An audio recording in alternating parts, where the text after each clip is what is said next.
Hello friends. तो कैसे हैं आप सब। मैं हूं भूमेश अग्रवाल, आप सबका साइंस मेंटोर, और आप सबका हार्दिक स्वागत करता हूं शारदा साइंस क्लासेस के इस प्यारे से चैनल पर। आज मैं आप सबके लिए लेकर आया हूं क्लास 9th फिजिक्स का चैप्टर मोशन का रिवीजन। ठीक है, क्लास 9th फिजिक्स का जो चैप्टर मोशन है उसका रिवीजन, क्योंकि मैंने इसकी पहली 2 वीडियो में चैप्टर तो पूरा करा चुका हूँ, लेकिन आज मैं इसका रिवीजन लेकर आया हूँ। अगर आपने वो पहली 2 वीडियो नहीं देखी तो वो जरूर देखिएगा। अब हम शुरुआत करते हैं लेसन की। इस लेसन में हमें क्या क्या पढ़ना है, कुछ बेसिक सी टर्म्स हैं, जैसे रेस्ट है, इसके बारे में जान लेते हैं। मोशन है, इसके बारे में जान लेते हैं। ठीक है, रेफरेंस पॉइंट है, इसके बारे में जान लेते हैं। ठीक है, पहले कुछ बेसिक से टर्म्स समझ लेते हैं। अब रेफरेंस पॉइंट क्या है जैसे, और रेस्ट क्या है। रेस्ट जैसे मैं यहाँ खड़ा हूं, ठीक है, तो ये रेस्ट में हूं मैं।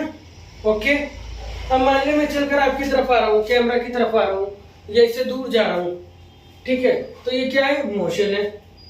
ओके, तो रेस्ट और मोशन सुनने में तो सिंपल सी टर्म है कि भाई कोई भी ऑब्जेक्ट है वो एक ही जगह पर रुका हुआ है और टाइम पास होता जा रहा है, यानी समय निकलता जा रहा है और उसकी पोजीशन में कोई चेंज नहीं हो रहा, तो इसे हम रेस्ट कहते हैं। फिजिक्स में अगर हम साइंटिफिक लैंग्वेज में कहें, if an object does not change its position with respect to time,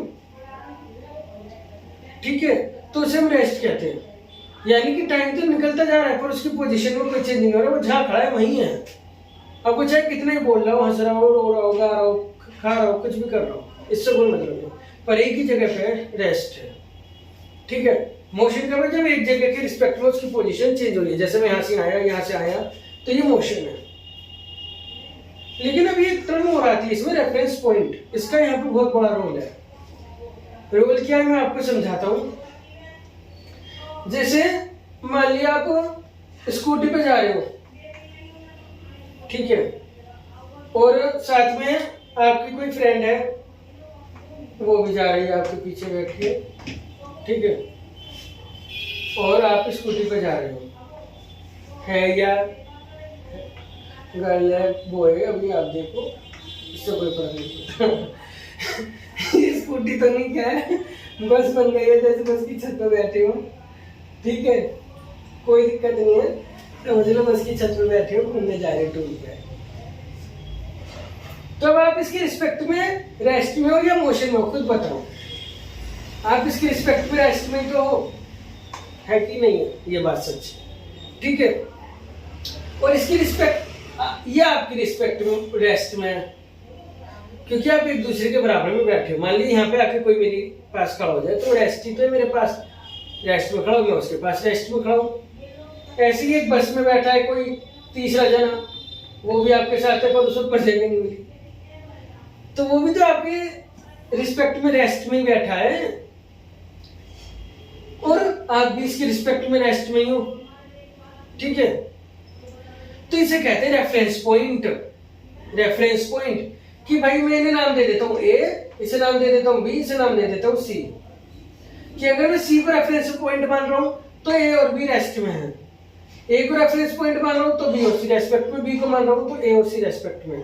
लेकिन अब एक कंडीशन और देखो, आपका एक दोस्त यहाँ पे भी खड़ा है, डी इसका नाम है मान लिया, और वो कह रहा है हाय हाय हेलो हेलो, कहाँ जा रहे हो तुम तीनों, मैं भी आ रहा हूँ।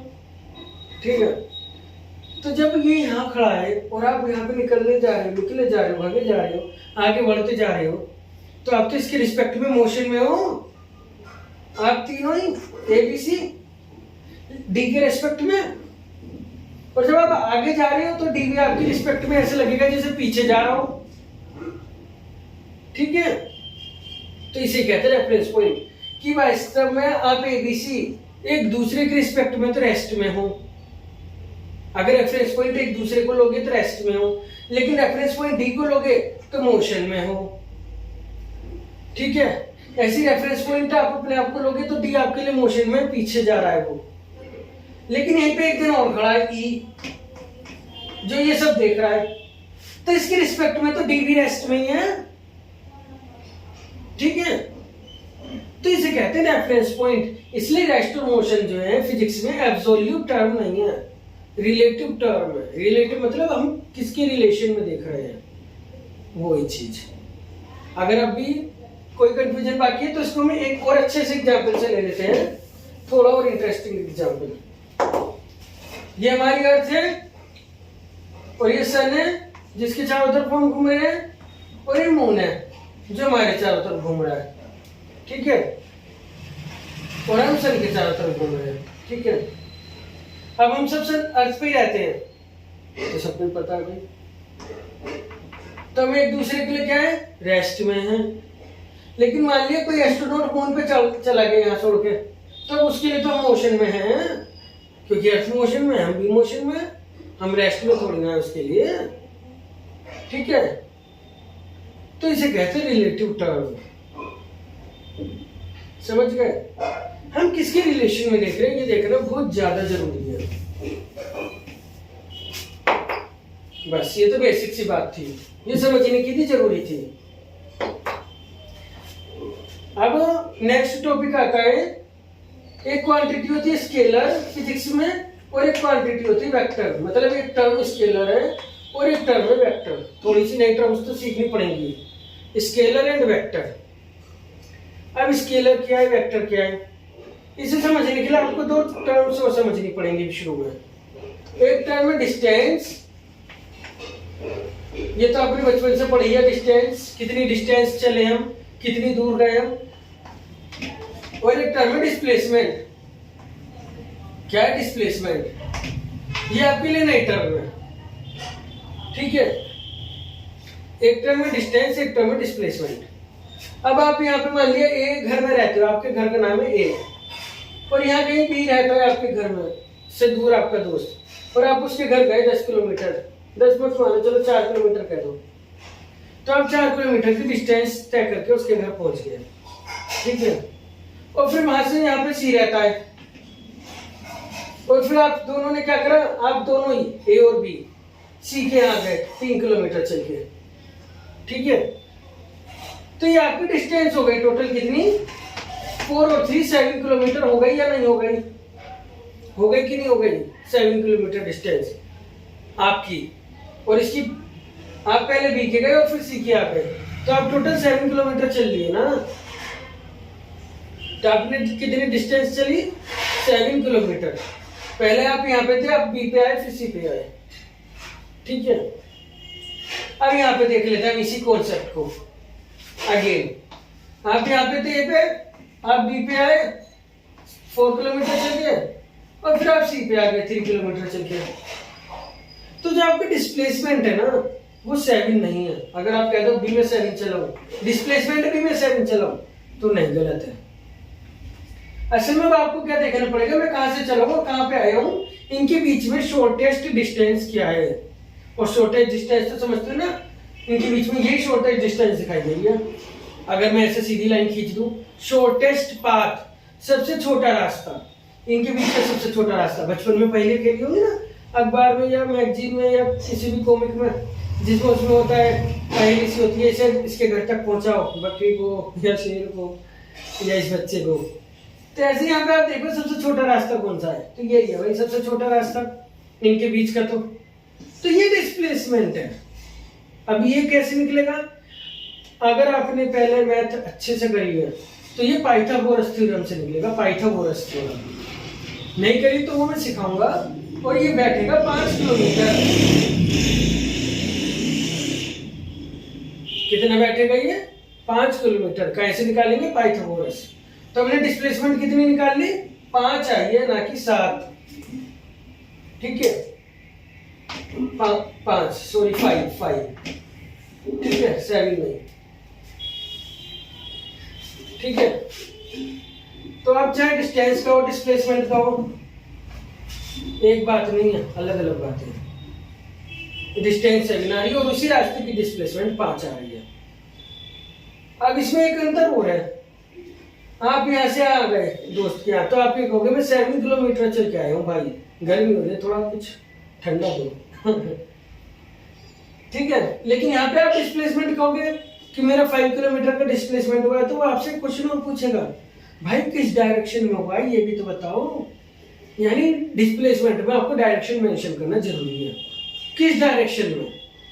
जैसे आपसे किसी ने रास्ता पूछा कि भाई तुम्हारे घर के पास ये जगह कहाँ पे पड़ेगी, आपने कह दिया भाई यहाँ से 1 किलोमीटर चले जाओ, पर वो ये भी तो पूछेगा किस डायरेक्शन में जाऊँ, ईस्ट में, नॉर्थ में, वेस्ट में, साउथ में, यानी लेफ्ट हैंड पे, राइट हैंड पे, सीधे किधर को जाऊँ।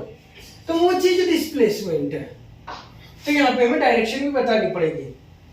तो अगर आपको डायरेक्शन पढ़नी आती है तो ठीक है, नहीं तो मैं बता देता हूँ डायरेक्शन कैसे पढ़ी जाती है। जब भी हम किसी पेपर पे या व्हाइट बोर्ड पे या बुक पे डायरेक्शन बनाते हैं तो याद रखना ऊपर नॉर्थ होती है, नीचे साउथ, राइट हैंड पे ईस्ट और लेफ्ट हैंड पे वेस्ट। ठीक है, तो हम इधर को आ रहे हैं, इधर को आ रहे हैं, देखो इसके पैरेलल यही लाइन तो है। तो हम किधर आ रहे हैं, 5 किलोमीटर साउथ ईस्ट में आ रहे हैं हम, 5 किलोमीटर साउथ ईस्ट, इनके बीच की लाइन है नहीं है, तो इसे हम पढ़ेंगे साउथ ईस्ट। याद रखना साउथ या नॉर्थ का नाम पहले लिया जाता है, ईस्ट या वेस्ट का नाम उसके बाद लिया जाता है। इसलिए हम इसे ईस्ट साउथ नहीं कहेंगे, साउथ ईस्ट कहेंगे। क्या कहेंगे, साउथ ईस्ट, क्योंकि साउथ या नॉर्थ का नाम पहले आता है, ईस्ट या वेस्ट का नाम बाद में आता है। ठीक है, इन्हें कहते हैं इंटरमीडिएट डायरेक्शन, ज्योग्राफी में बचपन में पढ़ाया जाता है वैसे। ठीक है, तो ये साउथ ईस्ट में है, तो इसे हम कहते हैं इसमें डायरेक्शन भी है, तो ये डिस्प्लेसमेंट है। इसमें डायरेक्शन से कोई मतलब नहीं है, ये डिस्टेंस है। ठीक है, इसमें केवल एक हमने वैल्यू दे दी, इसमें हमने वैल्यू के साथ साथ डायरेक्शन भी दी है। ठीक है, तो ये स्केलर और वेक्टर का अंतर है। क्या कि स्केलर में जो है केवल और केवल मैग्नीट्यूड होता है। क्या होता है, केवल और केवल मैग्नीट्यूड, मैग्नीट्यूड, मैग्नीट्यूड मतलब न्यूमेरिकल वैल्यू, जबकि वेक्टर में मैग्नीट्यूड के साथ साथ डायरेक्शन भी जरूर होगी। डायरेक्शन के बिना वेक्टर नहीं हो सकता। ठीक है, तो यहाँ पे वेक्टर कौन है, डिस्प्लेसमेंट है, और स्केलर कौन है, डिस्टेंस है। यूनिट दोनों की सेम है, मीटर या किलोमीटर, लेकिन इनकी जो हैबिट है वो अलग अलग है। हैबिट मतलब ये केवल मैग्नीट्यूड दिखा रहे हैं तो स्केलर क्वांटिटी है, ये मैग्नीट्यूड के साथ डायरेक्शन भी बता रहे हैं तो वेक्टर क्वांटिटी है। ठीक है, ये ऐसे ही है जैसे मान लिया घर में एक बच्चा है, वो स्कूल जाता है, स्कूल से आता है तो अपनी मम्मा को पापा को सब कुछ बताता है, क्या हुआ स्कूल में, क्या होमवर्क मिला है, क्या कराया है, क्या करना है, डिस्प्लेसमेंट है। और एक बच्चा जाता है, आता है, आके बैग इधर फेंका, सो गया उसे कुछ बताना नहीं है। स्कूल तो वो भी जा रहा है, वो भी जा रहा है, तो वो स्केलर है, क्योंकि कुछ बता ही नहीं रहा भाई, केवल मैग्नीट्यूड बता रहा है, ये डायरेक्शन नहीं बता रहा है। जैसे बच्चे स्कूल तो दोनों ही जा रहे हैं जो मैंने उदाहरण दिए, पर एक सब कुछ बता रहा है, एक केवल स्कूल ही जा रहा है। तो इसी तरह से समझ लो, सिंपल सा एग्जांपल। अच्छा, अब यहाँ पे आपको डिस्टेंस और डिस्प्लेसमेंट का भी अंतर पढ़ना होता है। तो एक तो ये हो गया कि डिस्टेंस जो है आपने कितनी दूरी चल ली, एक्चुअल पाथ। क्या ये एक्चुअल, एक्चुअल मतलब वास्तव में आपने कितनी दूरी चली, एक्चुअल पाथ, पाथ मतलब रास्ता। जबकि डिस्प्लेसमेंट क्या है, शॉर्टेस्ट, शॉर्टेस्ट मतलब सबसे छोटा रास्ता क्या है, शॉर्टेस्ट पाथ। दूसरा ये स्केलर, ये वेक्टर है। तीसरा आप ये देखो, ये बड़ा नंबर है, छोटा नंबर है।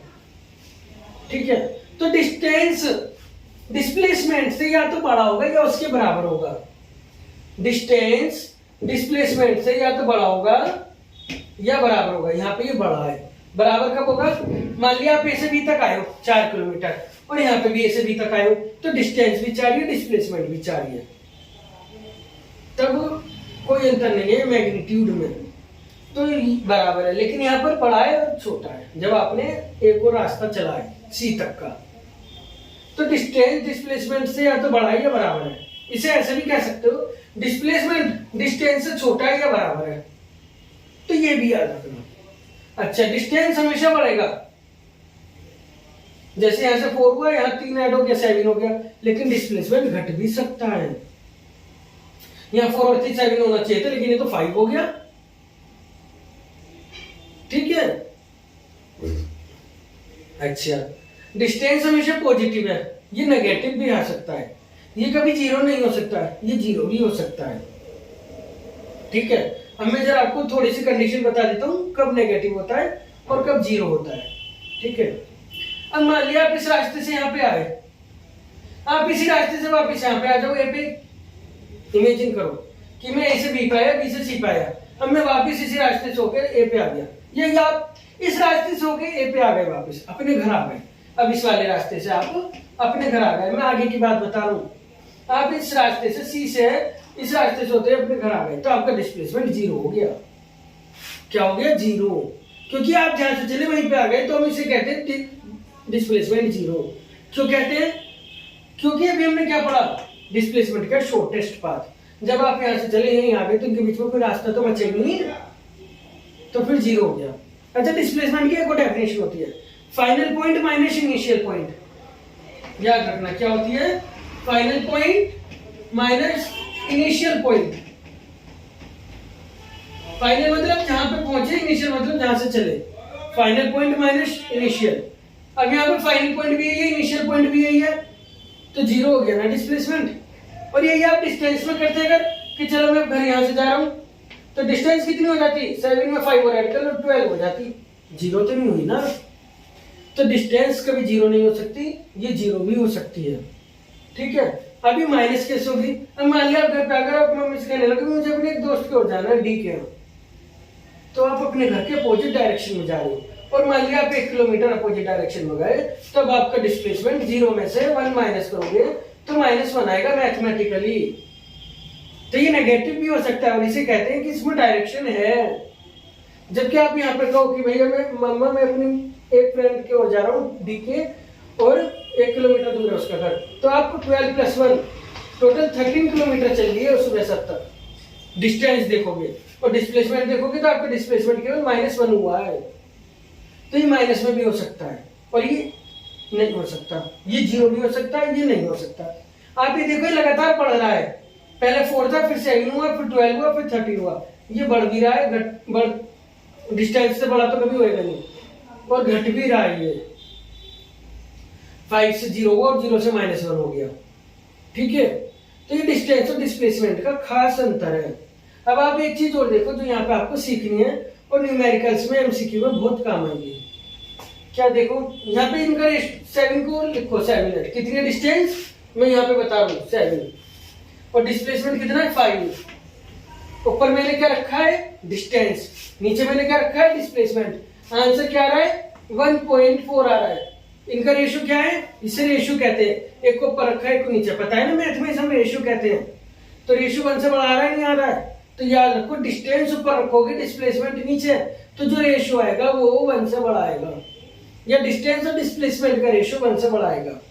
अब आप यहाँ देखो, यहाँ पे डिस्टेंस क्या थी 4, और यहाँ पे केवल इस लाइन की बात कर रहा हूँ मैं, ए से बी, डिस्प्लेसमेंट क्या थी 4।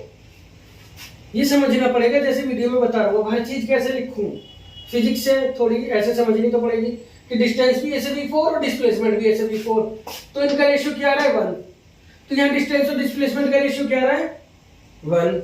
तो याद रखो डिस्टेंस और डिस्प्लेसमेंट का रेशियो या तो 1 आएगा या 1 से बड़ा आएगा, और ये पेपर में पूछा जाता है, what is the ratio of distance and displacement, may be 1, greater than 1, या बोथ, तो बोथ लगाना है। और ये कहते हैं ऑलवेज 1, मे बी 1 और greater than, always greater than 1, तो ऑलवेज तो नहीं है, तब आपको मे बी वाला ऑप्शन ही बेटर है, तब मे बी वाला ऑप्शन पे ही टिक करना है, ऑलवेज नहीं। ठीक है, अब इसके बाद इसको उल्टा कर लेते हैं हम, अब की बार हम डिस्प्लेसमेंट को ऊपर रख लेते हैं और डिस्टेंस को नीचे रख लेते हैं।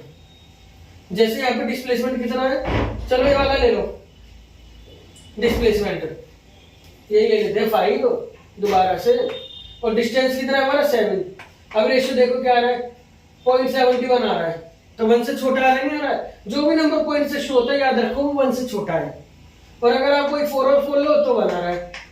तो अगर आप डिस्प्लेसमेंट और डिस्टेंस का निकालोगे तो आंसर 1 या 1 से छोटा आएगा। ये याद रखना, हम रेशियो निकालते हुए ऊपर क्या रख रहे हैं ये मायने रखता है, और ये मैथमेटिकली समझ में आता है। थोड़ी मैथमेटिक्स को स्ट्रॉन्ग करो। बेसिक को, अगर वीक है, और स्ट्रॉन्ग है तो बहुत अच्छी बात है। ठीक है, तो डिस्प्लेसमेंट और डिस्टेंस का रेशियो निकाल ले। यहाँ हमने डिस्टेंस और डिस्प्लेसमेंट का निकाला, समझ गए? क्या ऊपर रख रही है ये देखना पड़ेगा। क्वेश्चन में पहले क्या लिखा है, डिस्टेंस टू डिस्प्लेसमेंट लिखा है या फिर डिस्प्लेसमेंट टू डिस्टेंस लिखा है, ये देखना पड़ेगा, जरूर देखना पड़ेगा। हम वहीं पे लौट आए हैं तो डिस्प्लेसमेंट 0, डिस्टेंस कभी 0 नहीं होगा। तो ये कुछ बातें हैं जो आपको ध्यान रखनी पड़ेंगी डिस्टेंस और डिस्प्लेसमेंट से रिलेटेड। ठीक है, अब जरा हम इस पे बेसिक कुछ न्यूमेरिकल देख लेते हैं जो पेपर में लगातार आ रहे हैं। ठीक है, पेपर में क्या क्वेश्चन आ रहा है लगातार कि एक स्क्वायर फील्ड है, पेपर में क्या एनसीईआरटी में भी दिया गया है क्वेश्चन। पहले मैं स्क्वायर फील्ड की जगह एक और आसान एग्जांपल ले लेता हूं, इसे छोड़ो। मैं कहता हूं यहाँ पे एक स्विमिंग पूल है, ठीक है, और ये इसके एक सिरे का नाम ए है, दूसरे सिरे का नाम बी है। ठीक है, आप यहाँ पे स्विमिंग कर रहे हो, मान लिया आप कर रहे हो, कोई भी कर रहा है, कर रही है, कुछ भी है। ठीक है, इससे कोई मतलब नहीं है, स्विमिंग हो रही है पूरी मिलाकर। और ये इसकी जो स्पेन है, यानी जो लेंथ है, ये जो डिस्टेंस है, मान लिया ये 2.5 किलोमीटर है। 2.5 तो कुछ ज्यादा ही हो गई। चलो हम ले लेते हैं 500 मीटर है, इतनी तो बनती है, ये भी ज्यादा हो गई। चलो 300 मीटर ले लो, कोई फर्क नहीं पड़ता, इतनी है। और आप यहाँ से यहाँ पे आ गए, ठीक है, तो वो पूछ लेगा आपने डिस्टेंस क्या तय करी, डिस्टेंस कितनी चली, तो सिंपल है बता देना 300 मीटर। वो पूछ लेगा आपने डिस्प्लेसमेंट क्या चली, तो भी सिंपल है बता देना 300 मीटर। लेकिन अगली बार वो क्या कहेगा, भी इसी क्वेश्चन को आगे कंटिन्यू करेगा, but if I come back, मैं यहाँ पे आया हूं और मैं यहां से वापस यहीं पे आ रहा हूं सेम पॉइंट पे, यानी अपना एक चक्कर पूरा कर रहा हूं, अब बताओ कितनी डिस्टेंस है और डिस्प्लेसमेंट है। ठीक है, वो क्या कह रहा है कि मैं वहीं पे लौट के आ रहा हूं या आ रही हूं, कुछ भी समझ लो। तो भैया 300 मीटर में गई, 300 मीटर में आई या गया या आया, तो ये टोटल डिस्टेंस कितनी हो गई, 300 और 300 600 मीटर। भाई 300 गए 300 आए तो 600 मीटर हो गई ना डिस्टेंस।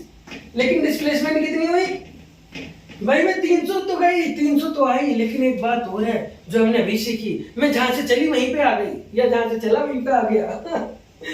ठीक है, तो मैं जहां से चला वहीं, असल में एनसीईआरटी में एक एग्जाम्पल दिया गया, वो एक लड़की का ही है, तो मुझे बार बार वही एग्जाम्पल याद आ रहा है।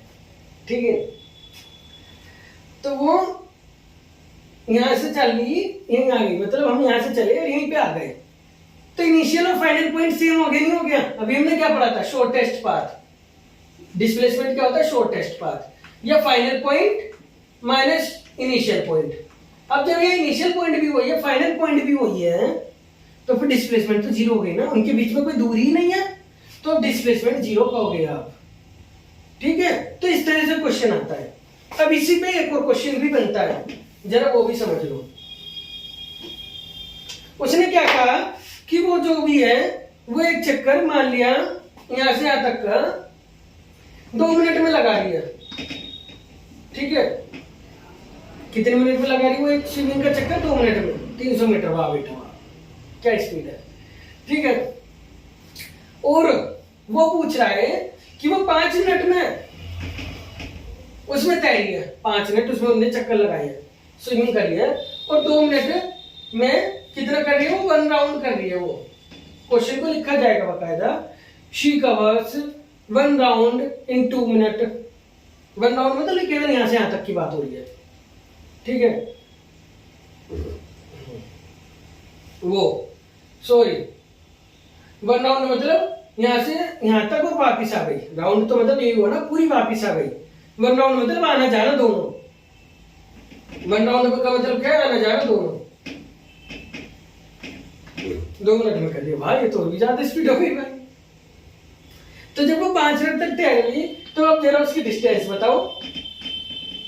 ठीक है, और जरा उसकी डिस्प्लेसमेंट भी बता दो। ठीक है। अब असल में न्यूमेरिकल समझा रहा हूँ ना तो थोड़ी लंबी होगी वीडियो। तो भाई अब आप ये देखो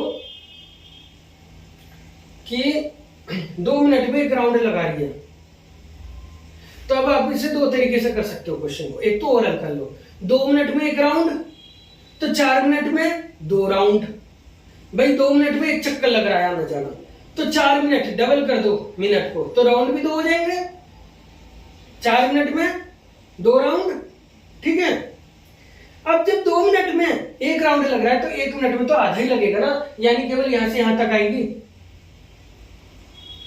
तो 4 + 1 5 मिनट, तो 2 + आधा 2.5 राउंड, यानी 5 मिनट में 2.5 राउंड लग रहा है। ये एक तो ओरल तरीका है भाई समझने का, थोड़ा कॉमन सेंस तेज करो कि भाई मैं 2 मिनट में एक चक्कर लगा रहा हूं या लगा रही हूं, फिर मैंने 2 मिनट में एक और चक्कर लगा लिया 4 मिनट, और फिर 1 मिनट में मैं केवल यहां तक आई हूं या आया हूं, तो आधा चक्कर यानी 5 मिनट में 2.5 राउंड मैंने लगाया है। कितना लगाया? 2.5 राउंड, 2.5 चक्कर, ठीक है। अब आप ऐसे नहीं समझ पा रहे तो मैथ का यूनिटरी लॉ लगाना पड़ेगा। 2 मिनट बराबर 1 चक्कर 1 राउंड, तो फिर 1 मिनट में कितना, पहले वो निकालो 1/2, इसे नीचे लाना पड़ता है, ये यूनिटरी मेथड तो पता होना चाहिए। तो 5 मिनट में कितना, 1/2 × 5, जो यहां होता है आपकी बारी से मल्टीप्लाई में लिखना पड़ता है। अब ये हो गया 5 बन जा 5/2, और 5/2 होता है 2.5, तो 2.5 राउंड लग गया नहीं लग गया, ठीक है। तो डिस्टेंस कितनी हो गई भाई, जब एक राउंड में वो 300 + 300 यानी 600 मीटर चल रही है, तो 2.5 राउंड में वो कितनी चलेगी, तो इसमें इसकी मल्टीप्लाई कर दो। मैं शॉर्ट में बता रहा हूं, ये 25 मानो, तुम इसे क्या मानो 25, 25 छिक्का 150 यानी 150, और 2 जीरो और लगा दो आगे की, एक डिजिट पहले पॉइंट है तो एक डिजिट पहले पॉइंट लगा के इसे गायब कर दो। 1500 मीटर वो चली है, ये चला है 5 मिनट के अंदर, उन्हें कितनी दूरी की चली है, 1500 मीटर। अब डिस्प्लेसमेंट देखते हैं भाई, जब 2.5 राउंड है तो एक राउंड पूरा करके यहीं आई होगी तो 0 डिस्प्लेसमेंट, दूसरा राउंड करके यहीं आई होगी तो 0 डिस्प्लेसमेंट, तो एक चक्कर का 0, दूसरे चक्कर का 0, तीसरा चक्कर आधे पे रुके, क्योंकि हम 2.5 राउंड की बात कर रहे हैं, 5 मिनट की बात कर रहे हैं, तो 300 मीटर चली होगी। तो यानी उसका जो डिस्प्लेसमेंट है वो केवल 300 मीटर हुआ है। आई बात समझ? ऐसे बहुत क्वेश्चन आ रहे हैं। ये तो मैंने एक स्विमिंग पूल का लिया, इसमें उषा नाम की लड़की दी एनसीईआरटी में शायद एक क्वेश्चन दिया है, सब मुझे वही लगातार उसी पे बेस मैंने समझाया, इसलिए वैसे ही मेरा थोड़ा बिहेव रहा। ओके, तो आप इस चीज को समझो, डिस्प्लेसमेंट वहीं पे लौट के आ रहे हैं तो 0 होगा, डिस्टेंस कभी 0 नहीं होगी, बढ़ती जाएगी। और कितने मिनट में कितने राउंड है ये कैसे निकालना है, यूनिटरी मेथड से या फिर अपनी ओरल कॉमन सेंस से, ठीक है। पेपर में डायरेक्ट ओरल कॉमन सेंस से भी सॉल्व कर सकते हो, कोई दिक्कत नहीं है, यूनिटरी मेथड से भी कर सकते हो, कोई दिक्कत नहीं है, ठीक है। तो ये मैंने एक एग्जांपल आपको डिस्टेंस और डिस्प्लेसमेंट का समझाया। अब मैं आपको ले चल रहा हूँ दूसरे एग्जाम्पल की तरफ। दूसरे एग्जाम्पल में मैं एनसीईआरटी का ले रहा हूँ, मैंने क्वेश्चन नहीं लिख पाया हूँ, या लिखा है, मैं ओरल बता रहा हूँ कि एक स्क्वायर फील्ड है, स्क्वायर फील्ड जिसका 10 मीटर साइड का वो 40 सेकंड में राउंड लगा रहा है। कौन? फार्मर। एक फार्मर दिया गया है, 10 मीटर साइड वाले स्क्वायर का 40 सेकंड में वो एक राउंड लगा रहा है। अब इसमें हमसे गलती क्या होती है, हम समझ लेते हैं 10 मीटर साइड वाले 10 मीटर वाले स्क्वायर का 40 सेकंड में मतलब ये पूरा 10 है, नहीं जी, 10 मीटर का मतलब है उस क्वेश्चन में किसकी एक साइड 10 मीटर है, इसकी एक साइड 10 मीटर है, ठीक है। उस क्वेश्चन में दिया गया है कि 10 मीटर स्क्वायर फील्ड वाला एक राउंड फार्मर 40 सेकंड में लगा रहा है। तो भाई वो 10 मीटर एक साइड की बात हो रही है, पूरे स्क्वायर की सारा पेरीमीटर 10 मीटर नहीं है, केवल एक साइड 10 मीटर की है। ये भी 10, ये भी 10, ये भी 10, यानी वो 40 मीटर चल रहा है 40 सेकंड में, 10 मीटर नहीं चल रहा 40 सेकंड में। उस क्वेश्चन में वो एनसीईआरटी में आपकी फिजिक्स में दिया गया ये स्क्वायर फील्ड वाला क्वेश्चन, ठीक है। तो वो 10 मीटर चल रहा है 40 सेकंड में, कितने टाइम में? 40 सेकंड में। तुमने पूछा है 140 सेकंड बाद उसकी डिस्टेंस भी बता दो, और उसकी डिस्प्लेसमेंट भी बता दो 140 सेकंड बाद। इस क्वेश्चन में पूछा गया है, ठीक है। अब आप भी देखो, अभी हमने क्या सीखा, 40 सेकंड है तो एक चक्कर लगाना है, तो इसका डबल कर दो, 80 सेकंड में 2 चक्कर, 80 में 40 का दूना 80, तो एक चक्कर का दूना 2 चक्कर। अब 40 का ट्रिपल कर दो 120 सेकंड, तो एक चक्कर का ट्रिपल 3 चक्कर, यानी 120 सेकंड में 3 चक्कर लगाएगा, ठीक है। आ रहा है समझ। अब 40 में पूरा चक्कर लग रहा है तो 20 में आधा लगेगा ना, और हम 120 सेकंड की बात पहले कर चुके हैं 3 चक्कर, तो 20 सेकंड में आधा चक्कर और, तो टोटल 140 सेकंड में 3.5 चक्कर हो गए कि नहीं हो गए, 3.5 राउंड हो गए कि नहीं हो गए, 3.5 राउंड। आप ही देखो यहाँ लिखो 40 सेकंड बराबर 1 राउंड, क्योंकि ने स्पष्ट दिया है क्वेश्चन में क्लियर, स्क्वायर फील्ड का एक चक्कर 40 सेकंड में, तो फिर 1 सेकंड में 1/40 राउंड, तो फिर 140 सेकंड में 1/40 इंटू 140, 0 से 0 काटो, 4 से 14 को डिवाइड कर देना, इतना तो आता होगा डिवाइड, 4 के 12 बचा 2, पॉइंट लगाया 0, 4 5 20, आया नहीं 3.5 चक्कर, ठीक है। तो उन्हें 3.5 चक्कर लगाए हैं, स्पेस की वजह से मैं रफ कर रहा हूं ये 3.5 चक्कर। अब आप देखो वो एक चक्कर में 40 मीटर चल रहा है, क्योंकि 10 मीटर स्क्वायर की साइड है, तो 1 राउंड इक्वल 40 मीटर, तो 3.5 राउंड इक्वल 40 इंटू 3.5, ठीक है। 4 5 20, मैं 4 किस में मल्टीप्लाई कर रहा हूँ, 4 5 तो 20 की 0, 2 कैरी, 4 3 12 2 14, और एक 0 के एक 0, ये लगा हटाओ, तो यानी उसने जो डिस्टेंस चली है वो 140 मीटर चली है। ये क्या है, डिस्टेंस है बेटा, क्या ये डिस्टेंस, डिस्टेंस 140 आ गई हमारी। और कुछ सोचो, 40 सेकंड में 40 मीटर चल रहा है, तो 1 सेकंड में 1 मीटर ही तो चला, तो 140 सेकंड में 140 मीटर ही तो चलेगा, बात सही है हमारी यानी कि। अब डिस्प्लेसमेंट, भाई डिस्प्लेसमेंट अभी बार बार वही चीज आ रही है, 1 राउंड हो गया तो 0, 2 राउंड हो गया तो 0, 3 राउंड हो गया तो 0, तो डिस्प्लेसमेंट क्या हो गया, 1 राउंड का 0, दूसरे राउंड का 0, तीसरे राउंड का 0, चौथे राउंड में आधा चला है वो 3.5 है, तो वो यहां से अगर चला ए से तो वो यहीं पे आकर रुक जाएगा सी पे, इससे आगे नहीं जाएगा 3.5 में, तो इनके बीच की शॉर्टेज डिस्टेंस ही हो गई, जो इसका डायगोनल है, स्क्वायर फील्ड का डायगोनल, ठीक है। अब इसके 2 तरीके हैं, स्क्वायर फील्ड के डायगोनल का डायरेक्ट फॉर्मूला भी होता है, क्या होता है, d√2, और डायगोनल क्या है हमारा 10 है, वो सॉरी a√2, ए मतलब इसकी जो साइड है, और साइड 10 है, तो 10√2, तो यानी वो 10√2 मीटर चला है डिस्प्लेसमेंट, सीधी सी बात।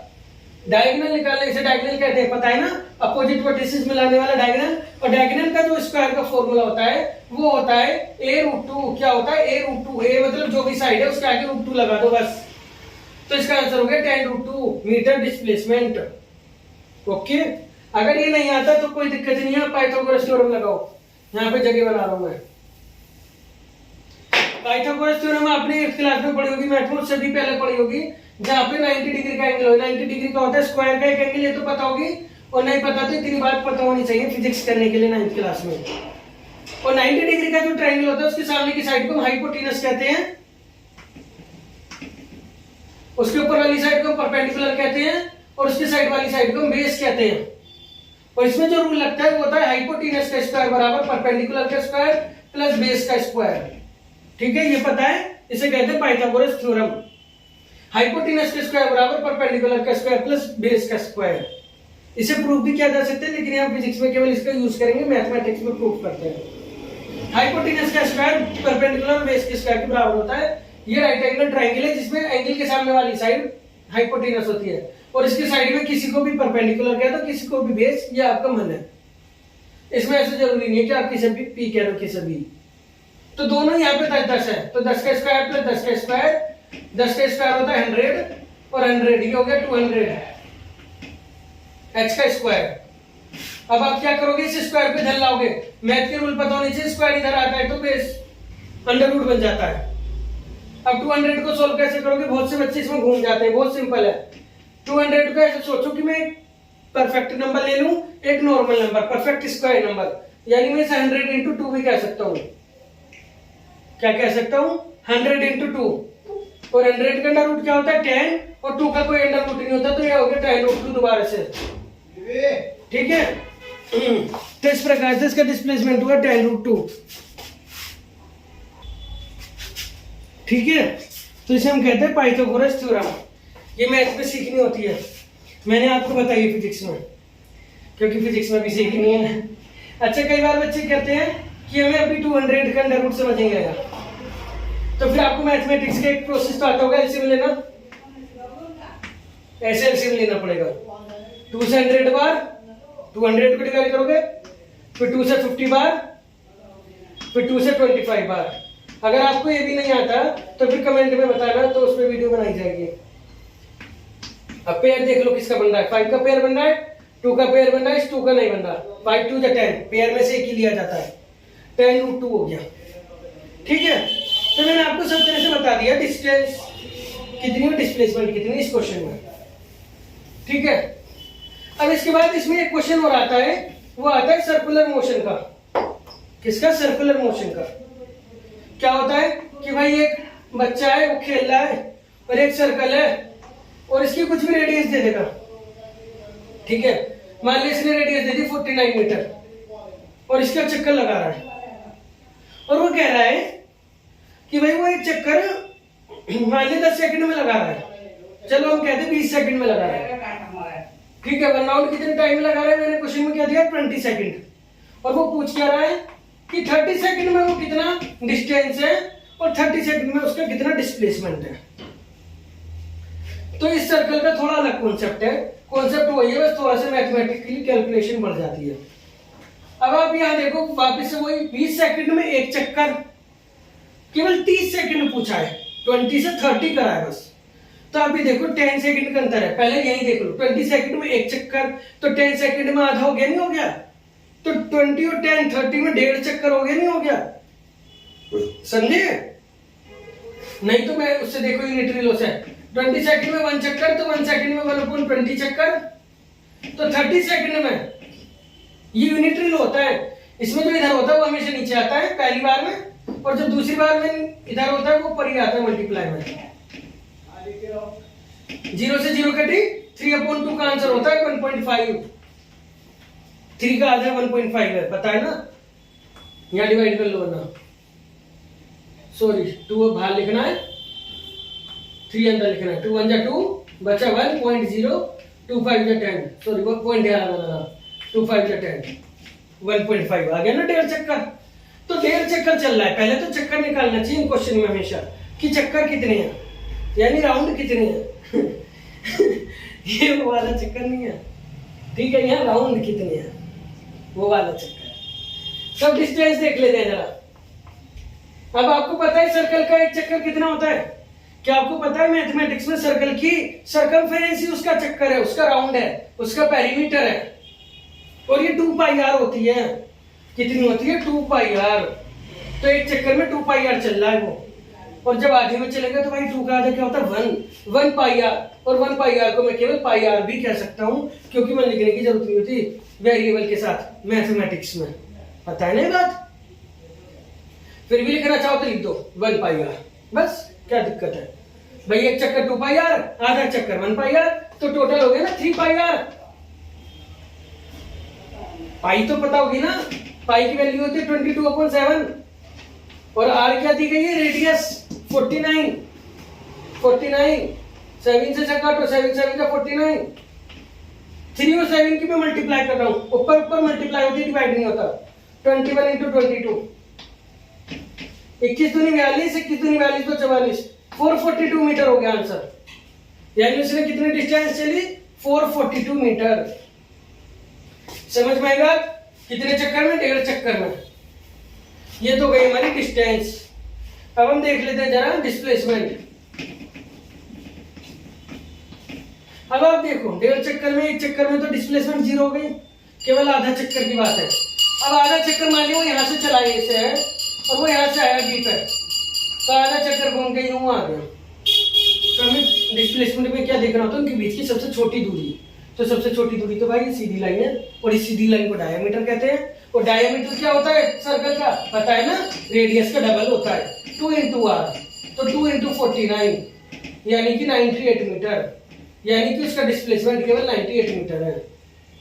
ओके, तो इस तरह से डिस्टेंस और डिस्प्लेसमेंट पे लगातार क्वेश्चन आ रहे हैं, आए हुए हैं, और इससे बाहर कोई क्वेश्चन नहीं है इसमें जो मैंने आपको बताया है।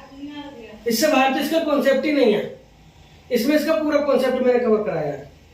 ठीक है, अब हम नेक्स्ट वीडियो में मिलते हैं, क्योंकि बहुत लंबी हो जाएगी फिर आगे की न्यूमेरिकल्स के साथ। Thank you.